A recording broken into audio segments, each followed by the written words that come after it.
What would you pay for him if just to say he rocked up at City next year? In FPL? Yeah, what would you pay for him?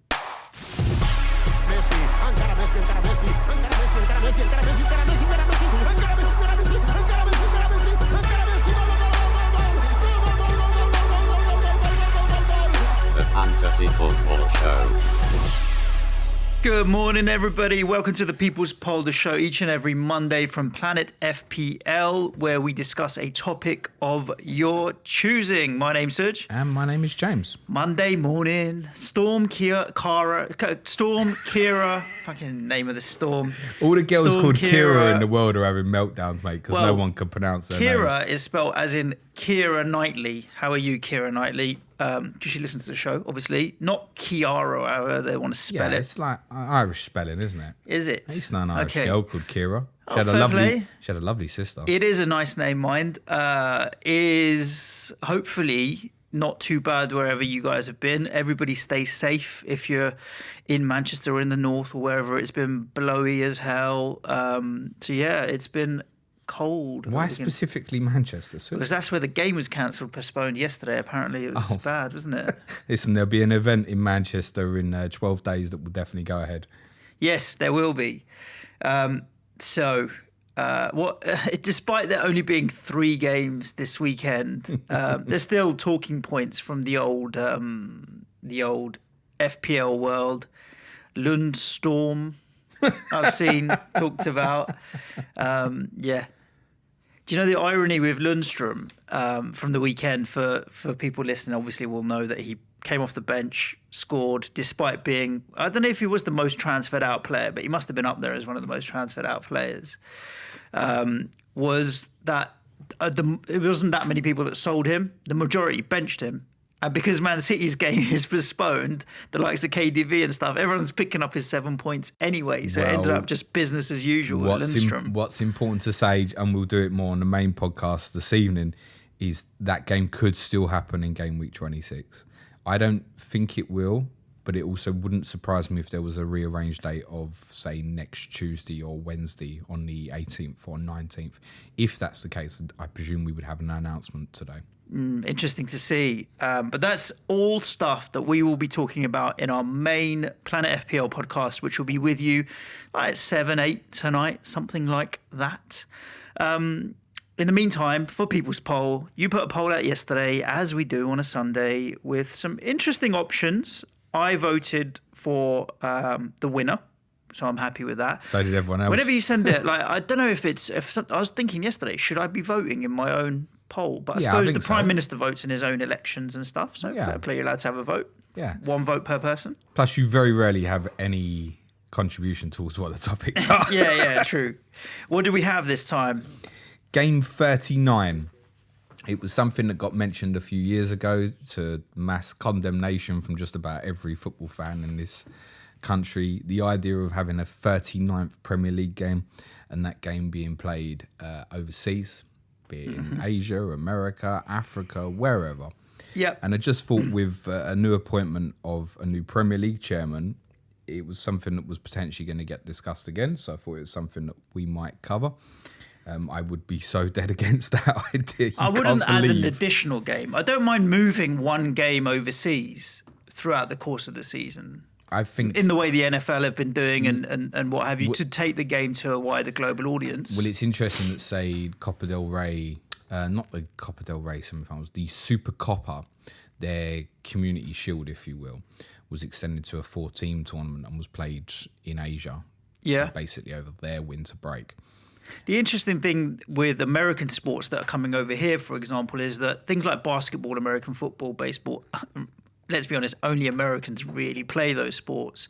So they do need to export them to get a wider audience. Football, everyone plays it. So it's not like we're taking a game to a new market. Everybody plays football. But it didn't win. Good. VAR changes. Unfortunately, whether I like it or not, VAR is going to stay. That was a message that was very clear last week. The Premier League are looking to make some amendments to that, thank goodness. One of them surrounds the offside rule. There's an idea floating about that they want tolerance of somewhere between 10, 15 and 20 centimetres on offside decisions. And the way this would be managed is by a thicker line. I was gonna say that the picture right now is not exactly pinpoint to the millimetre anyway. So how are you going to add tolerance into something that's not exact? If they want to add that tolerance, what I want to know is on every offside so far, the distance. Like, come back to me and say that was 6 centimetres and that was 8 centimetres, because it's BS. Anyway, it didn't win. Thank God. I don't even want to start on VAR. Next. What a dumb Can I just suggestion. say that concept is so laughable, it fixes nothing. Other than, we'll have a few more goals scored. I already feel in that 2 minutes my blood pressure's gone up. Forget about it. I don't want to think about it. It's not going to fix the VAR problem. I don't mind having a chat about how we're going to fix VAR, but that suggestion...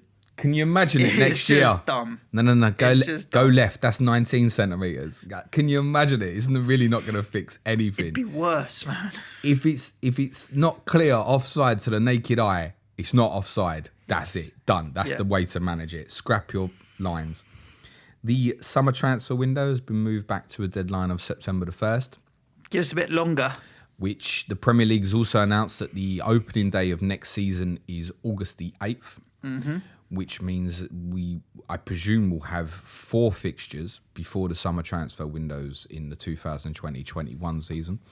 The Premier League obviously moved it to pre-start of Premier League season last year, hoping because they're so self-obsessed in their own beliefs that they're the best, that all the the Italian, Spanish, French, German, Dutch, all them would all follow suit, and they all just went, no, don't be silly, there's an advantage for us here. So unfortunately, it's back to September the 1st, and more Willie won't he go and all that. I thought it was worth a discussion. There's FPL potential impacts on now. I think it helps with early wild carders, etc. If you've got 2-3 players who suddenly leave the league, right? Who's leaving? Willy Bolly?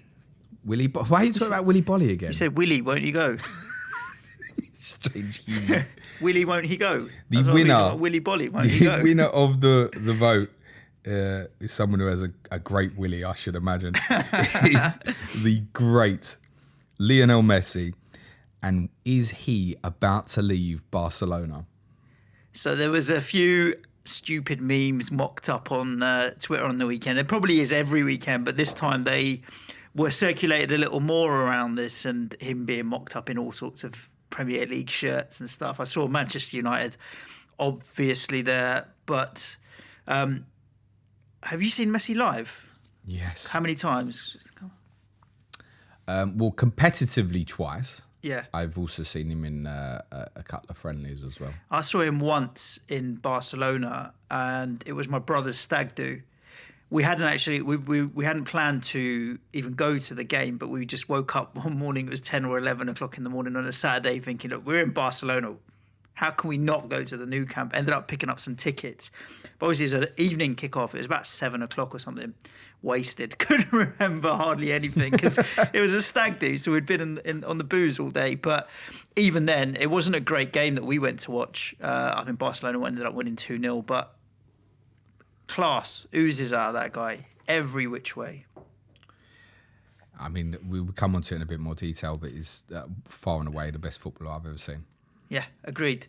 And the thing is, though, someone will come out better than him in the future, because we always say that no one can top this, and then eventually in the future someone does. We'll remember the players of our generation as the best, whereas someone from the 50s and 60s. There's a documentary coming out on Greavesy, I think I saw an advert for, and I can't wait to watch that, because the number of goals that guy scored is ridiculous. Phenomenon, Jimmy Greaves. But because we never saw him live, we don't have the same concept of what he achieved and how good he was. Jimmy Greaves is one who, because the story of Jimmy Greaves in '66 was he got injured, and then Jeff Hurst got in the team, obviously very famously, and Sir Alf Ramsey wouldn't change the winning team. He obviously, Jimmy Greaves was obviously first choice, but he was one who, if the team won, he refused to change it. Yeah. And so Jeff Hurst obviously stayed in, scored a hat-trick in the final, and the rest is history, of course.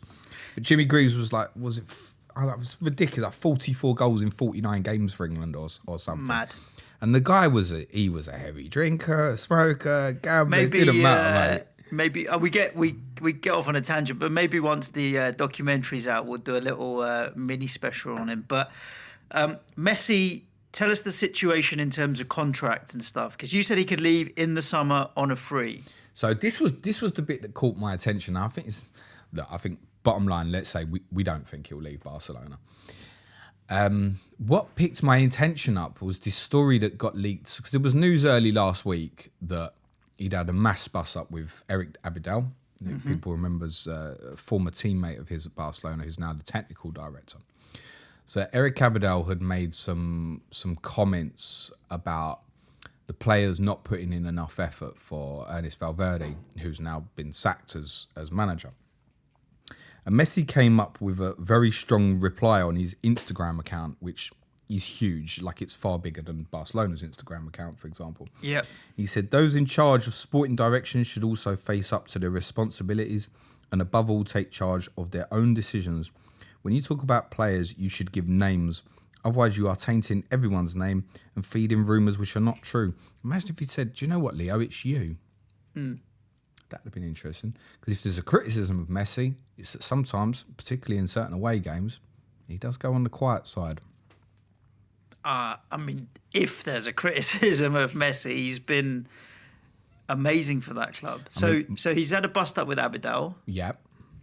And his contract's up or not? So the story that went round on Thursday was that because of the amount of contracts that he signed with Barcelona, and bearing in mind, he came over when he was 12 years old to La Masia. I don't know how many contracts he's re-signed since he was 17, 18 or so. I mean, he's now 32. Let's say he's been re-signing it every 2 years or so. What's that? Yeah. Between 6 and 8? A lot. So I don't know if there was something, an early contract that ever said, if you sign X amount of contracts, you can leave on a free. That's the reported rumour, is that generally if Lionel Messi wants to cut ties, he can go on his own accord, which then suddenly I think everybody did go, oh, wow. Because my reaction to that was, and the first thing you think is, with the wages, etc., that's not free transfer, is it? So Lionel Messi currently at Barcelona is on, basically, if you convert it to pounds, is on about £500,000 a week.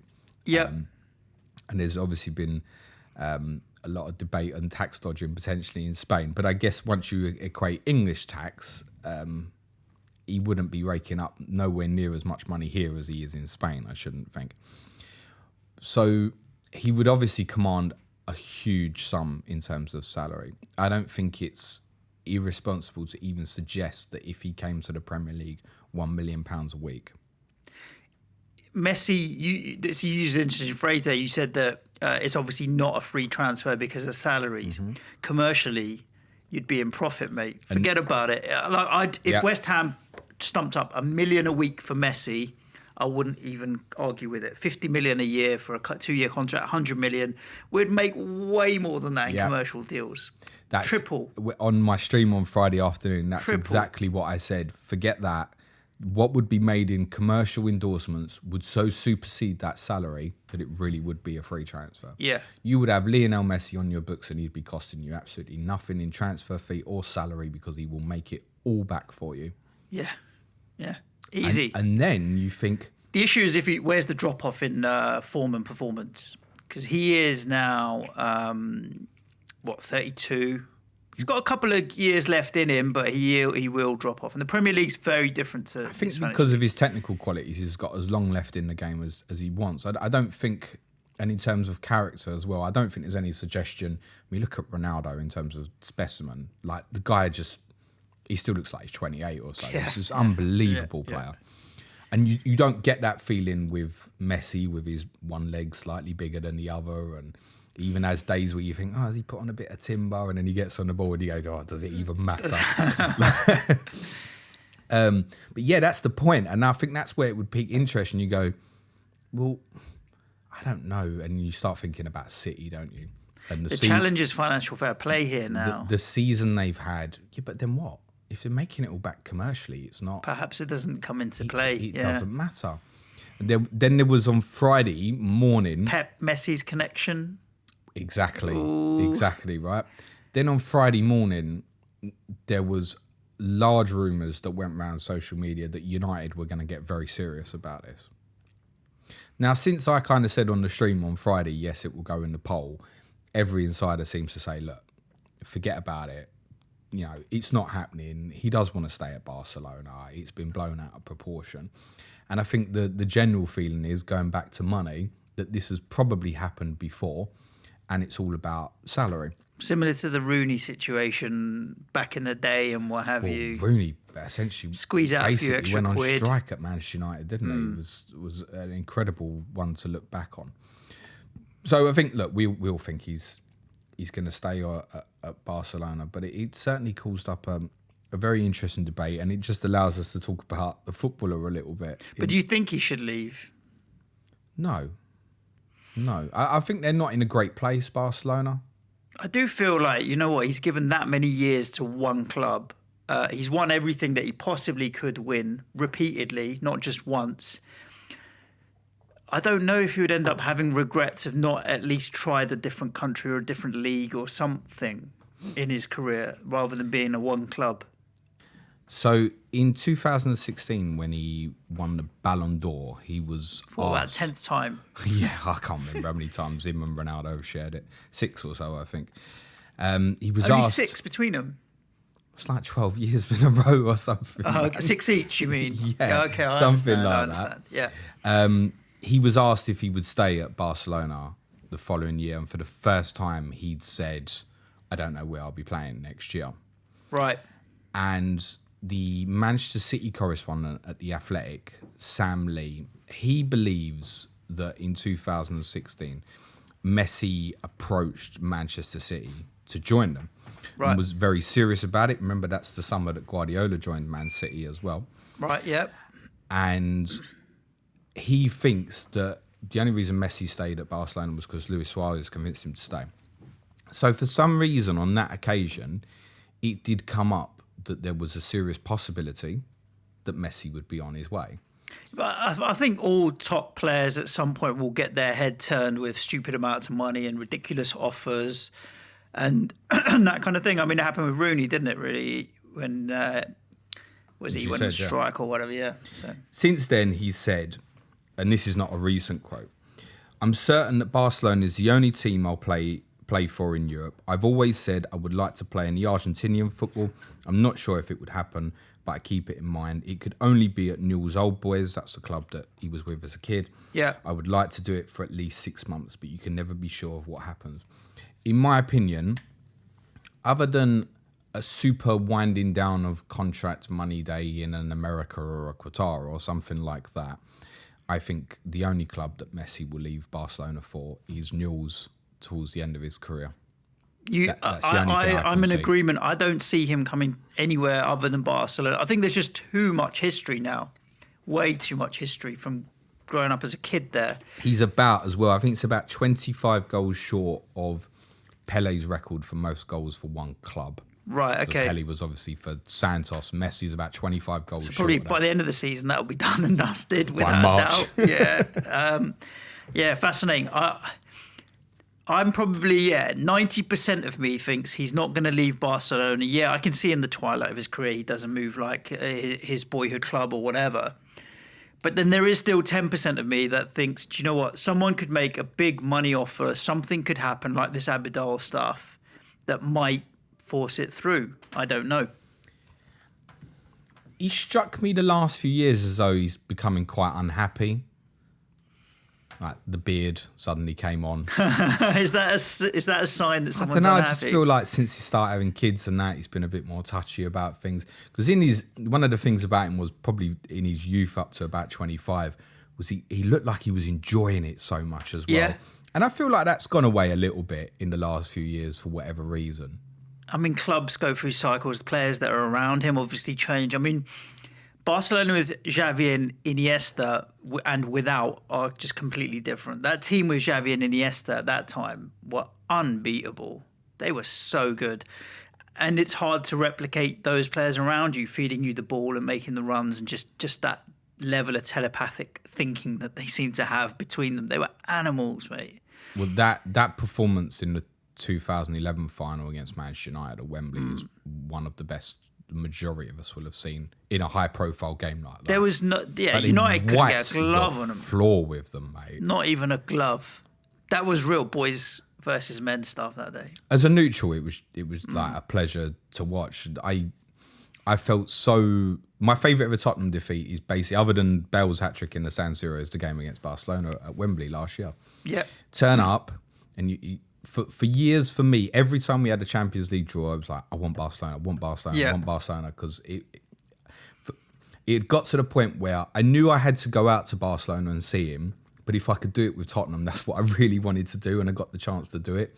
I rock up at Wembley, match day 2 last year, and it's after the American football, right? And the pitch is awful. Was it a mess?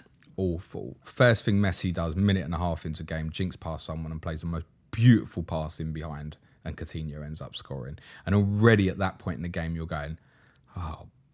Like, just to be honest as well, although Give him the trophy. It was nice as well that you can look, it's one you can look back on now. Barca won 4-2 on the night, and Messi scored twice. And he was like minimum 9 out of 10 on a shit pitch. It was unbelievable. Yeah. You can look, we got through as well. So you can look back at it and go, yeah, we lost. And I mean, it was a pleasure to go and watch him. That was my recurring theme walking out the ground that night, was like, we got our pants pulled down. We had a good try. It was like an honour to go and watch him. And I can't think of any other occasion. There's other players. I've mentioned Paul Scholes a few times. One of those players who, like, I'm not comparing the two players. No. But seen them live and you're like, shit, you're better than I thought you were. This guy. I mean, the thing is with Messi is there's so much joy in the way he plays and his expression when that ball's at his feet. I mean, he's a magician. He's absolute unstoppable, magician. really. And he's got it all. That's the thing, right? Dribbling, weaves past players, shooting. He's put free kicks in top corners. There's nothing that he can't do. It's why in his later career he'll just carry on. Like you said, 32. He's probably still got a good 4 or 5 years in him. He'll just switch to a pillar role in the middle of midfield, ping the ball left, right, centre, and still be tearing teams apart. Oh, for a top club like that, against weaker opposition in home games, he could go and play holding midfield. Yeah. Go and get it off the back four and do what he wants with it. Easy. 91 goals in 2012. In the calendar year. That's a lot of goals. It's 2 a week. Just stop and think about that. That's almost 2 a week. No, it's a goal. Week. It's a goal inside every 4 days. Yeah. It's basically exactly a goal every 4 days. Wow. Just stop and think about that. Yeah. For a whole year. That's the relentless nature there's time of the guy. off as well. Every 4 days he scored a goal in 2012. Was that for Argentina as well? He does include about 10 goals for Argentina. So I think he got maybe 81 for Barcelona. It's still phenomenal. Like, the Barcelona goals don't include friendlies. Yeah. They're all competitive. Ridiculous scoring rate. What would you pay for him if, just to say, he rocked up at City next year? In FPL? Yeah, what would you pay for him? Because I answered this on the stream Friday, and I don't know what the reaction to it was. Probably 15. I'd pay 20. 15, I think I'd pay. Yeah, but I'd pay 20 as well. It wouldn't bother me. I'd just buy him. Yeah, we'd captain him every week, wouldn't you? Yeah, I'd just buy him, and that would be it. The only thing is that he's not proven in the Premier League, so his rate of return in the Premier League would have to be thought about. But if you said he's 20 up, the first thing I'd do is work a team around Messi. Yes, you'd see if it worked, wouldn't you? Straight away, you wouldn't rule it out. No. 20 would be like, I've got to figure out who are the best budget players here. 15, it would be a no-brainer, mate. Is that an auto pick at 15? Yeah. 15 million. I'm inclined to agree. Auto pick. No, I wouldn't even think twice. Even 16. It's when you got 17 and a half. I'd just look at it and go, I'm getting 7.5 of him twice every week, basically. Yeah. When you wouldn't have a fear of captaining him any fixture. No. You could return at Anfield or Old Trafford or whatever. No. You'd just leave it on him, wouldn't you? Yeah. That's why I think he would have to be an astonishing price. It would be amazing to see, because then obviously, let's just say he was. I don't think he'd get priced more than 15 at max. Well, based on Salah coming in at 12 and a half, 13. I don't actually think he'd get priced more than 14 at the very most. But you'd struggle then to fit in Salah's, Mane's, that other thing as you well. wouldn't need them. Well, there's part of that as well. If you're going to captain him every week, the problem is everyone would have him. Would you pay 13 million for a Salah to go with it if you knew that in the majority of games you were going to captain Messi anyway? It's an interesting debate, interesting question. Yes. So for all you listeners on the podcast, head over to Twitter, and if you're watching in YouTube, I am fascinated by two things. So if you can jump in the comments or in the thread of the tweet that has shared the podcast. Question 1, how much would you pay for Lionel Messi in FPL? Be realistic. And question 2, if you can, chuck in your favourite Lionel Messi memories, because it would be good to, in the comments below, have a feel for what you remember of the great man himself. Just before we shout out to Nurazari, because once he saw the poll had been won, he'd done some numbers previously on what Messi would have scored equated. I think he used like who scored ratings and in the Premier League. Yeah, it's in FPL points. So he'd worked out going back to 2009-10, his FPL returns would have been 285, 314, 402, 351, 253, 387, 267, 298, 318, 309. Yeah, more than anyone ever had. A 400-point FPL player is a joke. It'll never happen. It'll never happen in the Premier League. But can you just work that out in terms of an average per game? It's 38 games, 402 points. Yeah, more than 10. That's all you need to know. More than 10. Yeah. Madness. This week is a bit of a funny week because obviously we've only had 3 games this weekend with this split game and the cancellation. But we've still got the main pod coming at you and we're answering questions. It might be a little bit more of a ask us anything kind of pod, which the tweet will go out asking for questions if you haven't already. If you're listening to this in between that, Tottenham, where we're going to also be doing a bit of Q&A. We've got Sky FF this week as well. My Sky week got ruined by this postponement because obviously I had Aguero and Mahrez and KDB. I can't do anything about that now. And then something special, which will be a surprise for you on Friday because there is no final plan. Not going to drop any hints on what it might be, but it's going to be good. It's going to be different. That's true. Thursday's Clash of the Correspondents. Oh, yeah. Let me not forget those. Yeah, exactly. The boys, Adam Hotcroft, Ricky Saunders, Villa v Spurs ahead of the Sunday game. Fantastic. Guys, thanks for tuning into the People's Poll this Monday. Hope you have a fantastic, warm, wrapped up, cozy Monday. And we'll be back at you with a ton of football and FPL content this week. Ciao for now. Stay safe, everyone. Cue music, man. Sharp.